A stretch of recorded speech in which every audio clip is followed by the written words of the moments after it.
চাইনিজদের হাতে তৈরি মিষ্টি ক্যান্ডি একটি প্রাচীন ঐতিহ্যবাহী মিষ্টান্ন যা চীনের অনেক অঞ্চলে জনপ্রিয়। তৈরিতে প্রধান উপাদান চিনিকে গলিয়ে নেওয়া হয়। এটি সাধারণত হাত দিয়ে টেনে টেনে তৈরি করা হয় এবং এটি একটি সূক্ষ্ম কারুশিল্পের উদাহরণ। ক্যান্ডি তৈরি প্রক্রিয়াটি অত্যন্ত মনোরম এবং দক্ষতার প্রয়োজন। বিভিন্ন মিষ্টি ফিলিং দিয়ে পাকানো হয়, কখনো ফিলিং হিসেবে চীনাবাদাম, তিল বা শুকনো ফল ব্যবহার করা হয়। করে সেটি বারবার টেনে এবং পেঁচিয়ে অসংখ্য পাতলা সুতার মতো স্তরে ভাগ করা হয়।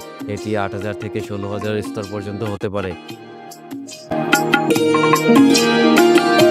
মিশ্রণটি ঠান্ডা হলে এটি হাতে নিয়ে বারবার টানা হয়। টানার প্রক্রিয়া এটি ধীরে ধীরে সাদা ও চকচক হয়ে ওঠে এবং মসৃণ হয়ে যায়।